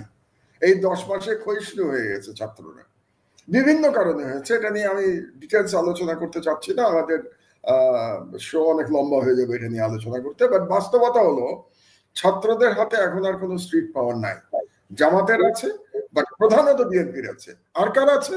আওয়ামী লীগের আছে, যে আওয়ামী লীগ এখন পালিয়ে আছে। তো এখন যদি বিএনপি মাঠে নামে প্রফেসর ইউনূসের বিরুদ্ধে, তাহলে বিএনপির সাথে কিন্তু আওয়ামী লীগের নেতাকর্মীরাও মাঠে নেমে যাবে। এটা সম্পর্কে আপনি নিশ্চিন্ত থাকেন।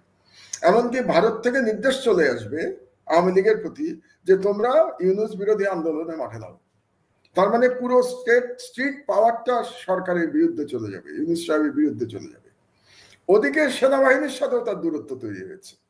কি কারণে তৈরি হলো সেটা নিয়ে আমরা সেনা প্রধানের যে লাস্ট বক্তব্য নিয়ে অনেক বিতর্ক তৈরি হয়েছে, এটা নিয়ে হয়তো আমরা আলাদা আলোচনা করতে পারি এরপরে। তো সেনাবাহিনীর সাথে ওনার দূরত্ব তৈরি হয়েছে। তাহলে প্রফেসর ইউনূস সরকার টিকাবেন কি করে? তার নিজের ব্যক্তিগত জনপ্রিয়তা নিয়ে কোনো সন্দেহ নাই, কিন্তু যদি একসঙ্গে সেনাবাহিনী তাকে সমর্থন না করে, যদি স্ট্রিট পাওয়ার তার পক্ষে না থাকে, তাহলে কি তার পক্ষে রাষ্ট্র পরিচালনা সম্ভব? এটা আমার প্রশ্ন। আর আপনি যে বিচার বিভাগের কথা বললেন, আপনি সম্পূর্ণভাবে রাইট। বিচার বিভাগে কোনো পরিবর্তন হয় নাই, শুধুমাত্র আপিলের বিভাগ চেঞ্জ হয়েছে, প্রধান বিচারপতি চেঞ্জ হয়েছেন, এবং মাত্র কয়েকজন হাইকোর্টের বিচারপতি চেঞ্জ হয়েছেন। কিন্তু এই যে 15-16 বছরে বলতে গেলে বাংলাদেশের বিচার বিভাগ আওয়ামী বিচার বিভাগে পরিণত হয়েছিল, তার কোনো রিফর্মস কিন্তু এখন পর্যন্ত হয় নাই। তো সেই দিক দিয়ে এই সরকার এই 10 মাসে এটা করতে পারে নাই। তো এখন এই জন্য প্রফেসর ইউনূসের যেটা করা উচিত, আমি আমার আগে বক্তব্যে বলেছি যে তিনি তার প্রায়োরিটিটা ঠিক করে ফেলা উচিত ওনার। আমার মনে হয় প্রায়োরিটি ফিক্সিং এ এক ধরনের প্রবলেম ছিল। আর একটা আপনি খুব সঠিক কথা বলেছেন, যে পরিমাণ আন্দোলন ওনাকে মোকাবেলা করতে হয়েছে, সেই আন্দোলনের পরে উনি টিকে আছেন কি করে, আমি এটাই তো বুঝি না। আপনি কি জানেন কমসে কম 1000 খানেক ছোট বড় আন্দোলন অনেকে মোকাবেলা করতে হয়েছে 10 মাসে, 1000 ছোট বড় মিলিয়ে। তার মধ্যে বড় আন্দোলন মোর দ্যান 300 আন্দোলন। তার মানে প্রতিদিন একটা করে নতুন ইস্যু নিয়ে মাঠে নেমেছে লোকে তার বিরুদ্ধে। এই সরকার তো টিকে থাকারই কথা না, টিকে আছে এটাও একটা আশ্চর্য। এবং সর্বশেষ এই কি বলে সচিবালয়ের কর্মচারীদের ব্যাপারে যেটা করা হয়েছে, এটাকে আমি কি বলবো, যদি কঠিন কথা বলি সরকার রাগ করবে, তারপরেও বলি আমার কাছে মনে হয়েছে ইটস স্টুপিডিটি। স্টুপিড ছাড়া কেউ এই অবস্থার মধ্যে, যেখানে প্রধান রাজনৈতিক দলের সাথে মুখোমুখি সম্পর্ক দাঁড়িয়ে আছে সরকার, যখন সেনাবাহিনীর সাথে দূরত্ব তৈরি হয়েছে বিভিন্ন কারণে, যার দোষই হোক না কেন, সেখানে আপনি আবার এই ধরনের একটা আইন নিয়ে আপনি যাচ্ছেন। তো আপনি কি স্টুপিড অথবা আপনি একেবারে শিশু, দুটোর একটা। আপনি কিছুই বুঝতে পারছেন না যে এটা কি অবস্থার মধ্যে আপনি পড়তে যাচ্ছেন। তো এটাকে কি বলবো, ইনএক্সপেরিয়েন্স গভর্নমেন্ট। ইউনূস সাহেবের পক্ষে একা সম্ভব হচ্ছে না, এবং ওনাকে যারা এই অ্যাডভাইস দিয়েছে এই ধরনের একটা অধ্যাদেশ করবার, তারা টাইমিং ইজ রং। আপনি এরকম অধ্যাদেশ দিলে আপনি এসেই করতেন যখন সারা দেশ আপনার সাথে ছিল, তখন করলেন না কেন? এটা কেন করেছেন আমি বুঝতে পারি উনি কেন করেছেন, কারণ ওনার নিশ্চয়ই ধারণা হয়েছে যে আমলাতন্ত্র ওনাকে সহযোগিতা করছে না। কাজে আমলাতন্ত্রকে উনি লাইনে আনার জন্য এরকম একটা আইন করতে যাচ্ছেন। তো আপনার তো উচিত ছিল 8 তারিখে ক্ষমতা নিয়েছেন, 9 তারিখে এই ধরনের একটা আইন করে ফেলা। তখন যে জনসমর্থন আপনার ছিল এই আইন করে ফেলতে পারতেন, তখন আন্দোলন কেউ করতে পারতো না। এখন তো 10 মাসে তো ওই যে বলে না, পদ্মা নদী দিয়ে তো অনেক পানি গড়িয়ে গেছে। তো আপনি তো এখন এটা নিয়ে করতে গেলে আর একটা আপনি ইস্যু তৈরি করলেন। মাহমুদ ভাই, একই ইস্যু। হাসিনার আমলে 42 জন সচিব এখনো বহাল, ওই ব্যাপারে কোনো মাথা ব্যথা নাই। উনি চুক্তিভিত্তিক নিয়োগ দিচ্ছেন সব হাসিনার লোকজন। উনি আসেন হঠাৎ করে অধ্যাদেশ করে একটা বিশৃঙ্খল পরিবেশ তৈরি করার জন্য। তো এখন এই বুঝলে ভালো, না বুঝলে তো কিছু করার নেই আমাদের। আরেকটি ইস্যু যেটি করিডোর ইস্যু, মানে বিএনপির কিন্তু ধরেন রোডম্যাপ এবং করিডোর, এই দুটা নিয়ে তাদের মূল আপত্তির জায়গাটা আর কি। তো করিডোরের বিষয়টা তো আসলে এখনো ওইরকম সুনির্দিষ্ট কিছু না, এবং সরকারও ধরেন হঠাৎ করে একবার তহিদ হোসেন বলল যে আমরা নীতিগতভাবে একমত, আবার প্রেস সেক্রেটারি বলল যে না আমরা এখন এই জাতীয় কিছু হয় নাই। তো সব মিলিয়ে আপনি তো এগুলা ব্যাপারে আপনার অবজারভেশনটা কি, মানে করিডোর নিয়ে যে সংকট, এইটা কে তৈরি করেছে? এই করিডোরের প্রবলেম কে তৈরি করেছে? এই সরকার তৈরি করেছে, সরকার তৈরি করেছে। কারণ এই করিডোর শব্দটা প্রথমে কে ব্যবহার করেছে? Foreign adviser. তিনি এক সংবাদ সম্মেলনে হঠাৎ করে করিডোর শব্দটা ব্যবহার করলেন, এবং পরে দেখা গেল যিনি এখন national security adviser doctor Khalilur Rahman, তিনি বললেন না এরকম কোনো সিদ্ধান্ত হয় নাই। তাহলে একজন উপদেষ্টা বলছেন করিডোরের কথা, আর একজন বলছেন এরকম কোনো সিদ্ধান্ত হয় নাই। প্রেস সেক্রেটারি শফিক সাহেব বলছেন এরকম কোনো সিদ্ধান্ত হয় নাই। তো আপনি ইস্যু তুলে দিচ্ছেন কেন? মানে এই ধরনের আবারও সেই স্টুপিড শব্দটাই তো ব্যবহার করতে হয়, তাই না? সরকারে থেকে এই ধরনের স্টুপিড আচরণ আপনারা কেমন করে করতে পারেন? আর করিডোর নিয়ে বিএনপির যে আপত্তি এখানে, মানে এবং সেনাবাহিনীর যে আপত্তি, এটা নিয়ে আমার আবার একটা বক্তব্য আছে। বক্তব্যটা হচ্ছে, এই করিডোর নিয়ে বাংলাদেশে সব থেকে বেশি যদি কেউ প্রতিবাদ করে থাকে সেই ব্যক্তি কিন্তু আমি। ভারতের করিডোর নিয়ে আমার থেকে বেশি কেউ প্রতিবাদ বাংলাদেশে করে নাই। এখন নিজের মুখেই এটা বলতে হচ্ছে, কারণ আমি বলি না বাঙালি মুসলমান সবকিছু ভুলে যায়। এই ভারতকে করিডোর দেওয়ার প্রতিবাদে আমি ঢাকা থেকে 2টো লং মার্চ করেছিলাম। আমি ঢাকা থেকে একটা লং মার্চ করেছিলাম সিলেট পর্যন্ত। এটা অবশ্য করেছিলাম মেইনলি টিপাইমুখ বাঁধের বিরুদ্ধে, এবং ইলিয়াস আমার সাথে ছিল, ইলিয়াস আলী, যাকে পরে গুম করা হয়েছে এবং যা এখন পর্যন্ত আমরা জানি না তিনি কোথায়। তো ইলিয়াস আলীর সাথে আমি লং মার্চ করেছিলাম। আর একটা লং মার্চ আমি করেছিলাম ব্রাহ্মণবাড়িয়ার তিতাস নদী পর্যন্ত। কেন জানেন? ওই সময় তিতাস নদীর মধ্যে আড়াআড়ি বাঁধ দিয়ে নদীকে হত্যা করে নদীর প্রবাহ বন্ধ করে দিয়ে করিডোর দেওয়া হয়েছিল ভারতকে। আমি লং মার্চ করে গেছিলাম সেই সময়, গিয়ে আমি ওই বাঁধের উপরে কোদাল চালিয়েছিলাম। প্রতীকী, আমি কোদাল চালিয়ে গিয়ে অত বড় বাঁধ ভাঙতে পারবো, প্রতীকী। এবং আমার সামনে আমার সাথে সেই সময় ছিলেন, যতদূর মনে পড়ে, শওকত মাহমুদ ছিলেন সাংবাদিক। আমার সাথে ছিলেন গাজী ভাই ছিলেন, আল্লাহ তাকে বেহেশত নসিব করুক, মরহুম গাজী ভাই, উনি ছিলেন আমার সাথে। এবং আমার সাথে বোধহয় বর্তমানে বিএনপির অত্যন্ত শক্তিশালী বড় সিনিয়র নেতা ডক্টর জাহিদ ছিলেন বোধহয় আমার সাথে। তো আমরা সকলে মিলে লং মার্চ করে গেছিলাম। তো সেই সময় করিডোরের বিরুদ্ধে বিএনপির দল থেকে তো তেমন কোনো প্রতিবাদ উত্থাপিত হয় নাই আমরা যখন প্রতিবাদ করছিলাম, এবং সেনাবাহিনী থেকেও কিন্তু কোনো প্রতিবাদ উত্থাপিত হয় নাই। এই গত 16 বছর ধরে ভারতীয় সাম্রাজ্যবাদের বিরুদ্ধে আমরা সবসময় বলে গেছি। আপনার টকশোতে আমি কতবার বলেছি, কতবার ভারতীয় এই করিডোর নিয়ে আমরা কথা বলেছি। সেই সময় তো আমরা দেখি নাই সেনাবাহিনী থেকে কেউ একটু শব্দ করেছেন, কেউ কিছু বলেন নাই। এবং তারা তখন কি বলতেন আপনার নিশ্চয় মনে আছে, দু একজন সেনা অফিসার আমাদের সাথে যোগ দিয়ে বলতেন যে তারা একটা ডিসিপ্লিন ফোর্স, যেহেতু তারা ডিসিপ্লিন ফোর্স এই জন্য সরকারের বিরুদ্ধে তারা কোনো কথা বলতে পারেন না। তো সেটা যদি সত্যি হয়ে থাকে যে সরকার ডিসিপ্লিন ফোর্স, এই যুক্তি যদি আমি মেনে নেই, তো এখন তারা কিভাবে কথা বলেন? এখনো তো তারা ডিসিপ্লিন ফোর্স নাকি? যেমন ধরেন সেনা প্রধানের যে বক্তব্য নিয়ে এত হইচই হলো, মানে প্রথমে তো একটা বক্তব্য তিনি রাওয়াতে দিয়েছিলেন, দ্বিতীয়টা দিলেন তিনি ক্যান্টনমেন্টের ভেতরে। ইট ওয়াজ এ প্রাইভেট মিটিং, তিনি কয়েকজন জেনারেলের সাথে কথা বলেছেন। তো প্রাইভেট মিটিং এর যে বক্তব্য, এটা সোশ্যাল মিডিয়ায় আসলো কিভাবে, এবং সোশ্যাল মিডিয়ায় কিভাবে আসলো? সারসংক্ষেপ মিনিটসের আকারে ছবি তুলে এটাকে পাঠিয়ে দেওয়া হলো সব মিডিয়াতে। কে পাঠালো? এটা সেনাবাহিনীর থেকে পাঠানো হয়েছে, ভিতর থেকে। তো এটাকে উনি আটকালেন না কেন সেনাপ্রধান, যে এটা গেল কি করে? এটা নিয়ে কি এখনো কোনো তদন্ত হয়েছে যে কেমন করে এটা বাইরে গেল? কারণ যেটা যুক্তি দেয়া যেতে পারে যে একজন সেনাপ্রধান তার কলিগদের সাথে তো কথা বলতেই পারেন। যেমন ধরেন আমার দেশ অফিসে আমি আমার কলিগদের সাথে আমি আলাদা মিটিং করতেই পারি, কয়েকজনের সাথে সিনিয়র জার্নালিস্টদের সাথে আমি করতেই পারি আমার আলাদা মিটিং। কিন্তু যখন আমার মিটিং এর সেই মিনিটস আমি বাইরে পাঠিয়ে দেব, সেখান থেকেই তো আপত্তিটা শুরু, তখন তো ডিসিপ্লিন ব্রেকডাউন হচ্ছে।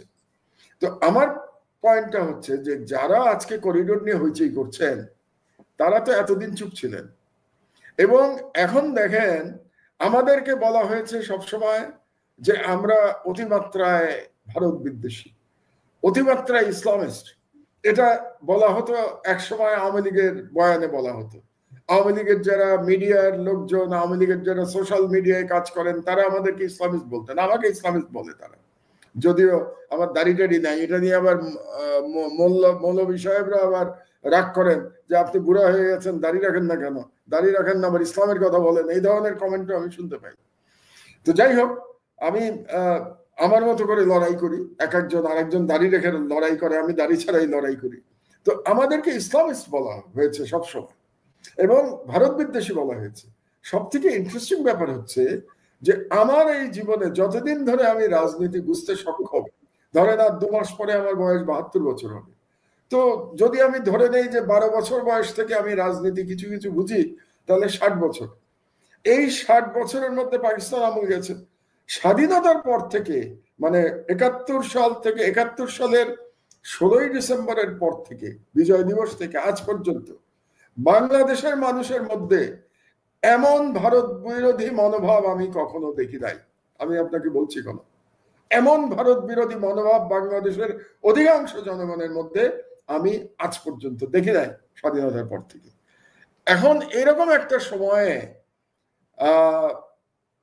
এই যারা ভারতের পক্ষে কথা বলার চেষ্টা করছেন, বা যারা ইচ্ছা করে ভারতপন্থী হিসেবে ট্যাগ নিতে চাচ্ছেন নিজেদের গায়ে, এবং যারা আমাদেরকে আবার ভারত বিদ্বেষী এবং ইসলামিস্ট বলতে চাচ্ছেন, তারা বোধহয় মানুষের পালস বুঝতে পারছেন না, যে মানুষের পালস পরিবর্তন হয়ে গেছে। মানুষের পালসটা বোঝা উচিত। কাজেই এই করিডোর নিয়ে এই যে বিতর্ক তৈরি করা, এটার জন্য সম্পূর্ণভাবে সরকার দায়ী। আবার এই করিডোরের এই বিতর্ক তৈরি করার পরে যারা এটা দিয়ে প্রতিক্রিয়া দেখিয়েছেন, দে আর নট অনেস্ট। অনেস্ট হলে তারা তাদের প্রতিক্রিয়া কনসিস্টেন্সি থাকতো। আমি একটা কথা সবাইকে বলি, বুঝলেন, রাজনীতিতে একটা কনসিস্টেন্সি থাকা উচিত।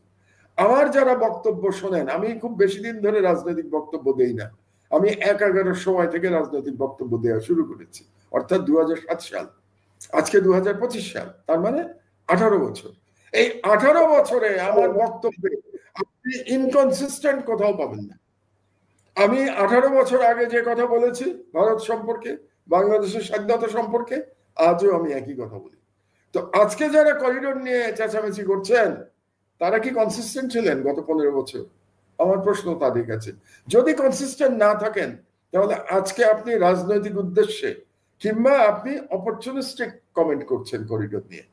তো সুতরাং দুই পক্ষে, প্রথম পক্ষ সরকার স্টুপিড যে তারা এই করিডোরের ব্যাপারটা নিয়ে একটা ধূম্রজাল তৈরি করেছে এবং রাজনৈতিক দলের সাথে আলাপ আলোচনা করে নাই এই সম্পর্কে একটা চূড়ান্ত সিদ্ধান্ত নেওয়ার আগে। আর যারা সমালোচনা করছেন তারা অপরচুনিস্ট, তারা কনসিস্টেন্ট না, তারা রাজনৈতিক উদ্দেশ্যে সমালোচনা করছেন। কাজে এই দুই দলের মধ্যেই আমি অনেস্টির অভাব দেখতে পাচ্ছি। আমরা অনুষ্ঠানের শেষ দিকে দুটি বিষয়তে আমি অনুষ্ঠান শেষ করতে চাই। একটা হচ্ছে ধরেন ইতিমধ্যে আপনি যেটি প্রথমেই বলছিলেন যে আমরা যারা ধরেন গত 15 বছর ধরে বা আরো বেশি সময় ধরে 9 সালের পর থেকেই ফ্যাসিবাদ যেন না আসে বা হাসিনার বিভিন্ন কাজের সমালোচনা করে ক্ষতিগ্রস্ত হয়েছে, আমরা যারা মুখর ছিলাম তারা কিন্তু এখন ক্রমশ আবার শত্রু হয়ে যাচ্ছে। যারা আওয়ামী লীগের লোকজন এখন বিএনপি ভাড়া করছে তাদের পক্ষে কথা বলার জন্য, আওয়ামী লীগের ফ্যাসিস্টদের পারপাস যারা সার্ভ করছে তারা এখন অতি বিএনপি হয়ে উঠতেছে এবং আমরা এখন ক্রমাগত আক্রমণের শিকার হচ্ছি, ট্রলের শিকার হচ্ছি, যা ইচ্ছা তা এগুলো করতে থাকুক, অসুবিধা নেই। তো এটাতে কি বিএনপি লাভবান হবে আপনি মনে করেন? মানে আলটিমেটলি কি এভাবে কি বাংলাদেশের মানুষকে কি কনভিন্স করা সম্ভব হবে? মানুষ তো এখন অনেক সচেতন, নতুন ভোটারের না, মানে আমি ওভারঅল বলছি যে নতুন ভোটারই তো প্রায় 1 কোটির বেশি, নতুন মানে 7 কোটির বেশি নতুন ভোটার। না, 4 কোটি বোধ হয়, 4 কোটি যারা ভোট দেয় নাই আজ পর্যন্ত।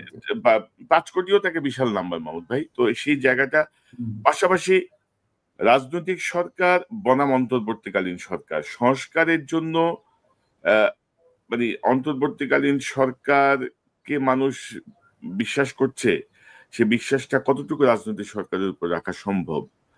বা এই আমি বলি আপনাকে, সে প্রথম কথা হলো যে আওয়ামী লীগকে যারা এতদিন ফ্যাসিবাদ প্রতিষ্ঠা করতে সহযোগিতা করেছে, বাংলাদেশের তথাকথিত লেফট ওরিয়েন্টেড মিডিয়া কিংবা লেফট ওরিয়েন্টেড মিডিয়া পার্সোনালিটিস, এই যে শ্রেণীটা কিংবা একেবারে বাম রাজনীতিবিদ, তারা এখন সম্পূর্ণভাবে বিএনপিকে সমর্থন করছে। কারণটা কি জানেন? কারণ হচ্ছে যে বাংলাদেশের যে বাম রাজনীতি, এটা বাংলাদেশে পরাজিত হয়েছে কেন? কারণ তারা বাংলাদেশের সংখ্যাগরিষ্ঠ মানুষের আশা আকাঙ্ক্ষা ধারণ করতে পারে নাই। তারা অ্যান্টি ইসলামিক, তারা ইসলাম বিদ্বেষ লালন করে। তো আপনি 90% মুসলমানের দেশে ইসলাম বিদ্বেষ লালন করে যদি রাজনীতি করেন, আপনি কিভাবে রাজনীতিতে সাকসেসফুল হবেন? তারা হতে পারে নাই। তাদেরকে টিকিয়ে রেখেছে কে? বাংলাদেশের বামপন্থী মিডিয়া।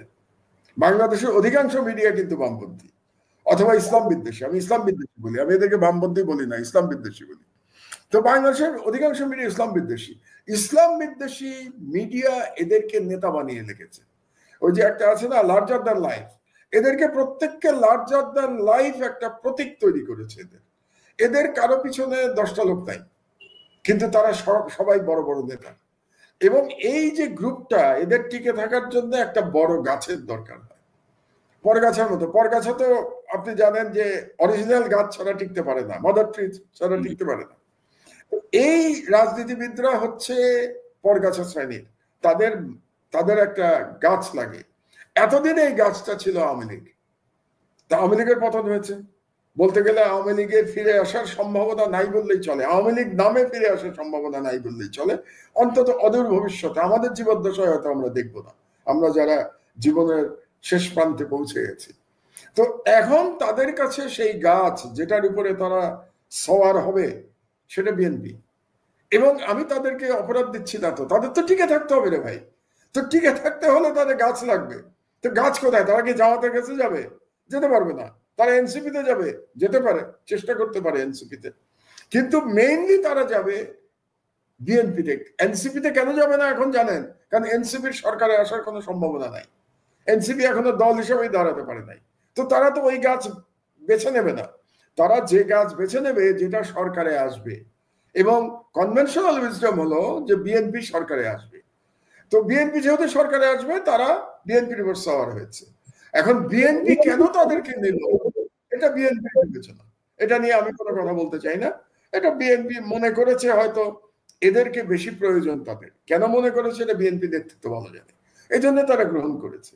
কিন্তু সবচেয়ে যে ব্যাপারটা আপনি বললেন যে 5 কোটি ভোটার কাকে ভোট দেবে আপনি জানেন না, আপনার সাথে আমি একমত। কিন্তু এখানে আর একটা কথা আছে যে আমরা সত্যিই জানি না। কিন্তু আপনি বলেন অল্টারনেটিভ কোথায়? সুতরাং বিএনপি যদি এখন মনে করে যে আমাকে ভোট না দিয়ে তুমি কোথায় যাবা, তোমার অল্টারনেটিভ কোথায়? জামাত, জামাত ইজ নট অল্টারনেটিভ। জামাত এখনো বাংলাদেশে অল্টারনেটিভ হয়ে উঠতে পারে নাই। জামাতের কিছু কিছু পকেটে তাদের তাদের জনপ্রিয়তা আছে।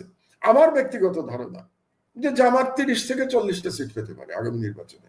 যদিও জামাতের নেতারা আমার সাথে যখন কথা হয় তারা তর্ক করেন যে তাদের ধারণা তারা এর থেকে অনেক বেশি পাবেন। তো আমি তাদেরকে বলেছি যে নির্বাচন হলে দেখা যাবে যে আপনারা কত সিট পান।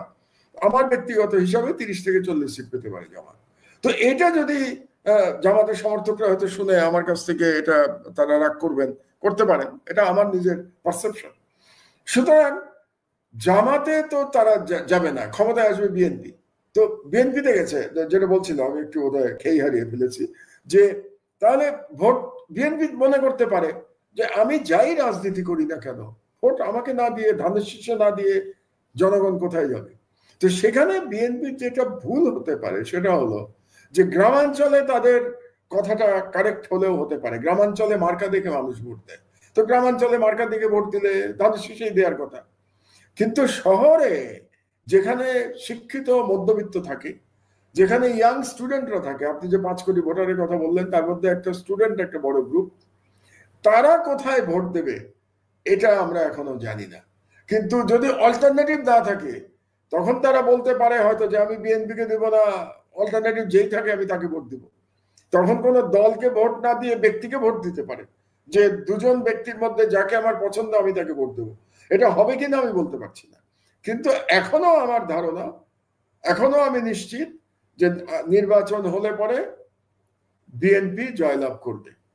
কিন্তু $1 বিলিয়ন কোশ্চেন হচ্ছে যে এই নির্বাচনটা কি ইউনিট সরকারের অধীনে হবে, নাকি আরেকটি কোন নতুন সরকারের অধীনে হবে, নাকি 111-2 গভর্নমেন্টের অধীনে হবে?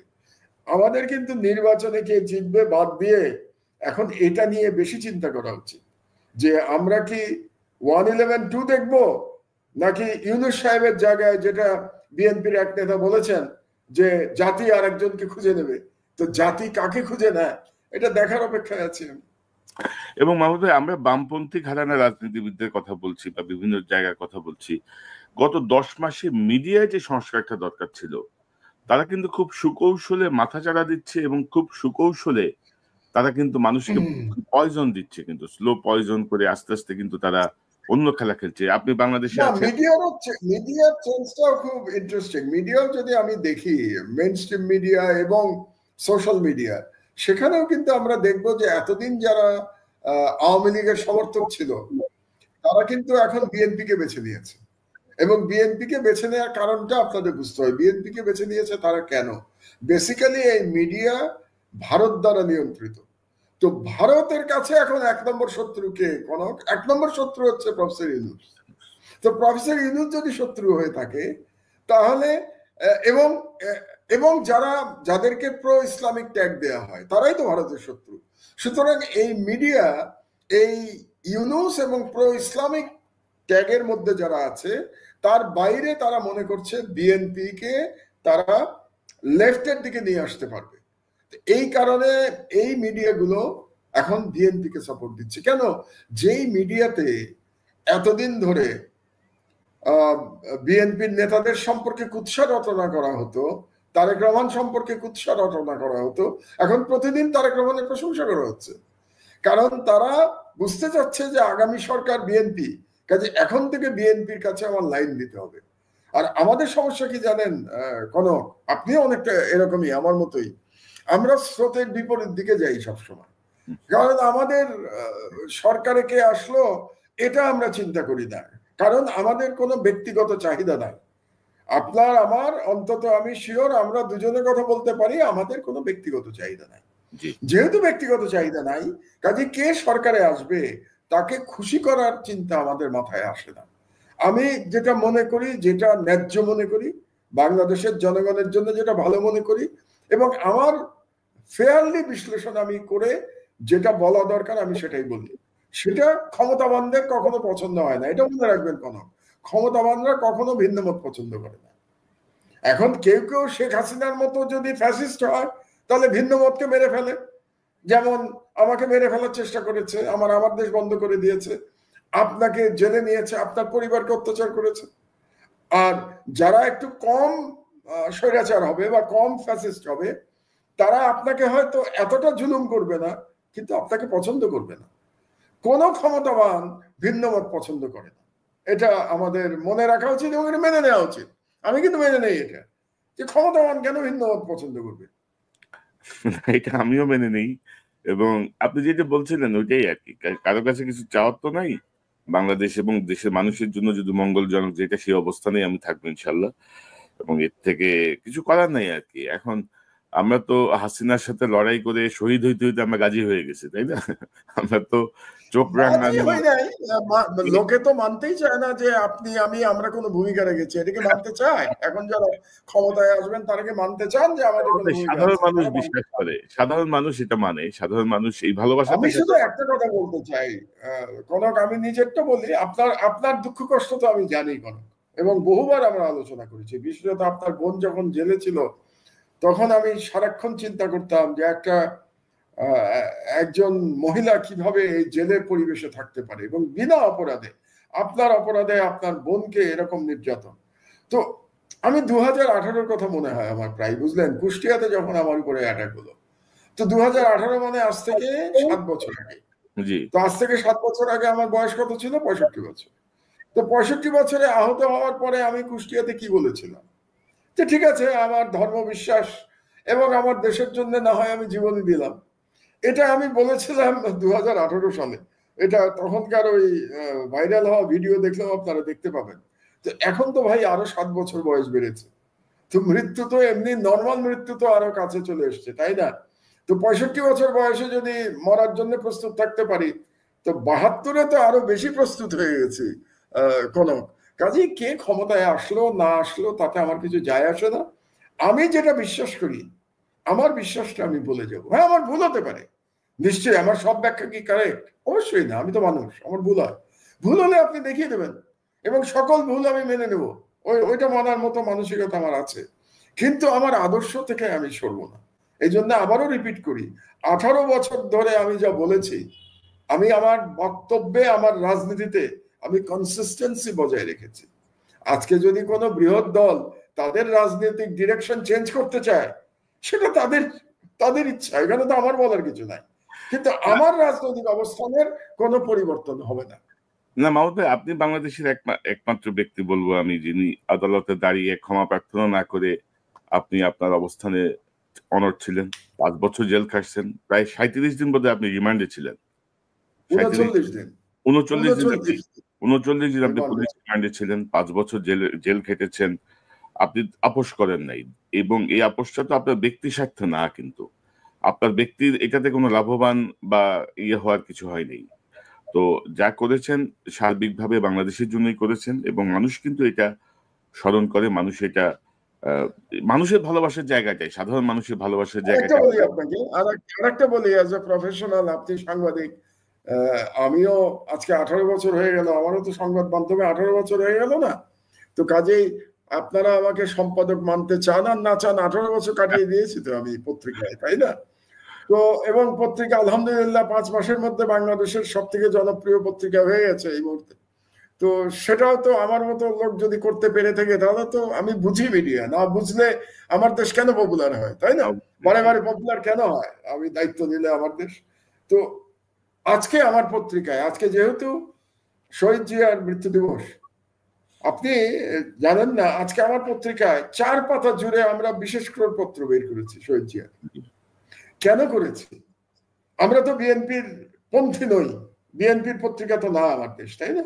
আমার দেশ তো একদম ইন্ডিপেন্ডেন্ট পত্রিকা। বরং বিএনপি মনে করে, বিএনপির অনেক নেতা মনে করে যে আমার দেশ বিএনপির শত্রুপক্ষের পত্রিকা। তো সেই পত্রিকায় আজকে শহীদ জিয়ার 4 পাতার, আমি শিওর আজকে শহীদ জিয়ার 4 পাতা ক্রোড়পত্র আমার দেশ ছাড়া অন্য কোনো পত্রিকায় ছাপা হয়নি। না করেনি। তার মানে হচ্ছে আমি যে কনসিস্টেন্সি কথাটা আমি ইউজ করেছি কখন, তার মানে আমি যে বক্তব্য 18 বছর ধরে দিয়ে এসছি আজ পর্যন্ত আমি সেখানে অনর আছি। জিয়াউর রহমানকে যতটা শ্রদ্ধা জানানোর দরকার অতটা শ্রদ্ধা আমি আজকেও জানিয়ে যাচ্ছি, কারণ আমার রাজনীতি পরিবর্তন হয় নাই, কিন্তু শহীদ জিয়ার হাতে গড়া দলের কোন কোন মানুষের রাজনীতির হয়তো পরিবর্তন হয়ে গেছে। সেটা তো আপনার আমার করার কিছু নাই। তারা তাদের রাজনীতি পরিবর্তন করতেই পারে, যে কোনো কারণে করতে পারে, এটা তাদের স্বাধীনতা আছে। আমি কিন্তু আমার আদর্শ ধরে আছি এবং আশা করি ইনশাআল্লাহ মৃত্যু পর্যন্ত এই আদর্শই ধরে থাকবো, যারাই আসুক না কেন ক্ষমতায়।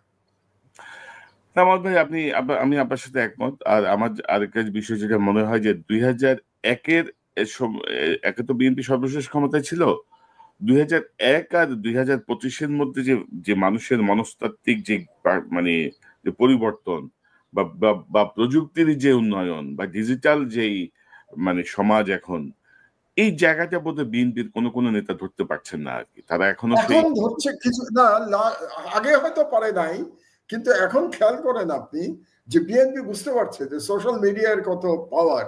কারণ বেশ কিছুদিন ধরে আমি লক্ষ্য করছি, মাসখানেক ধরে একটা বিরাট গ্রুপ কিন্তু নেমেছে বিএনপির পক্ষে, যারা আগে বিএনপির পক্ষে ছিল না, যারা আগে বিএনপির সমালোচনা করতো, তারাই আজকাল কিন্তু সোশ্যাল মিডিয়াতে কন্টেন্টে বিএনপির সমর্থন করছে।